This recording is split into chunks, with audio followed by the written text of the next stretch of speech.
بسم الله الرحمن الرحيم. الرحمن علم القرآن، خلق الإنسان علمه البيان.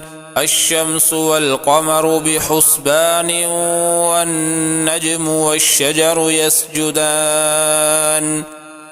والسماء رفعها ووضع الميزان، ألا تطغوا في الميزان، وأقيموا الوزن بالقسط ولا تخسروا الميزان.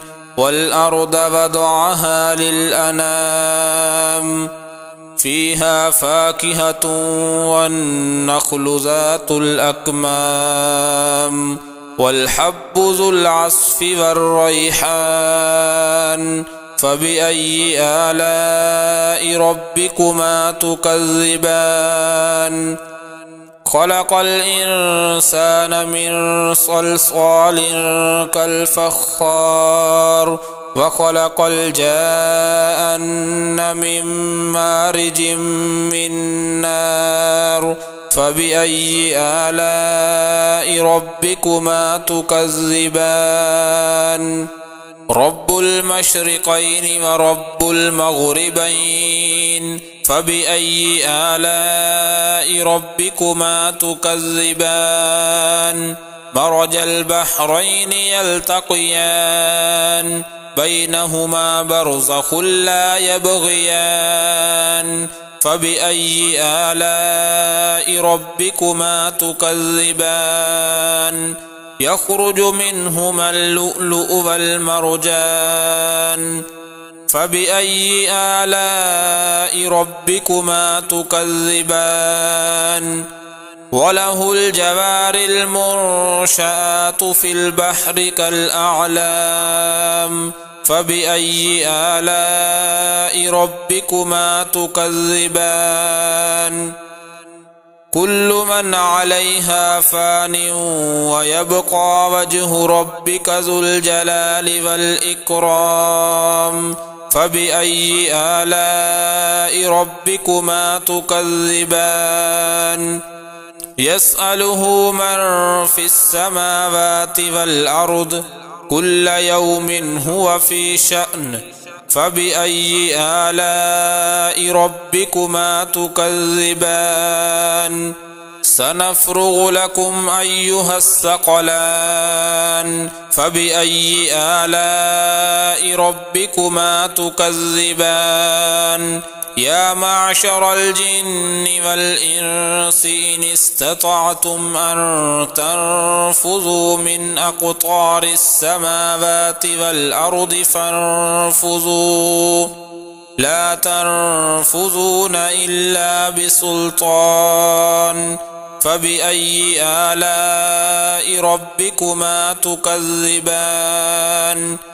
يرسل عليكما شواظ من نار ونحاس فلا تنتصران. فبأي آلاء ربكما تكذبان؟ فإذا انشقت السماء فكانت وردة كالدهان. فبأي آلاء ربكما تكذبان؟ فيومئذ لا يسأل عن ذنبه إنس ولا جان. فبأي آلاء ربكما تكذبان؟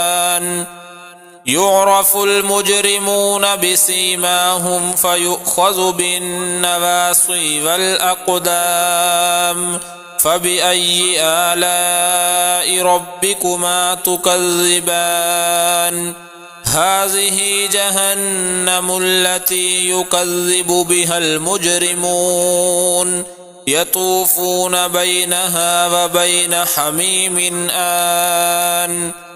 فبأي آلاء ربكما تكذبان؟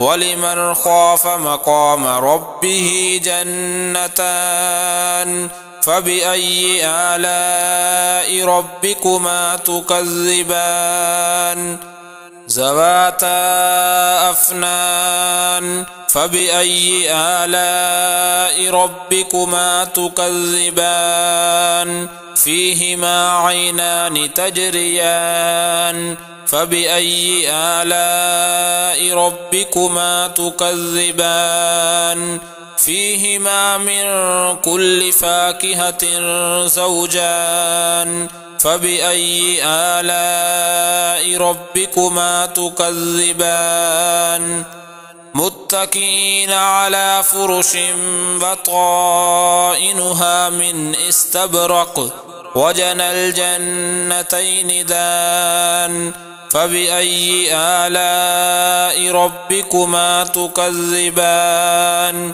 فيهن قاصرات الطرف لم يطمثهن إنس قبلهم ولا جان فبأي آلاء ربكما تكذبان كأنهن الياقوت والمرجان فبأي آلاء ربكما تكذبان هل جزاء الإحسان إلا الإحسان فبأي آلاء ربكما تكذبان ومن دونهما جنتان فبأي آلاء ربكما تكذبان مدهامتان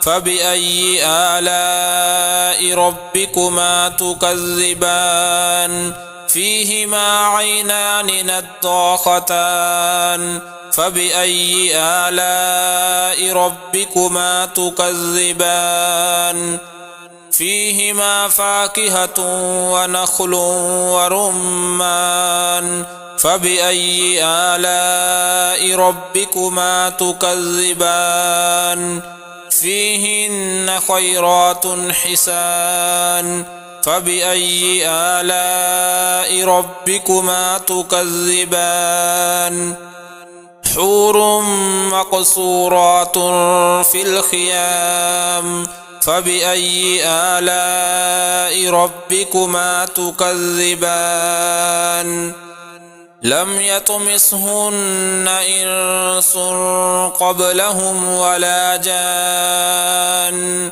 فبأي آلاء ربكما تكذبان متكئين على رفرف خضر وعبقري حسان فبأي آلاء ربكما تكذبان تبارك اسم ربك ذي الجلال والإكرام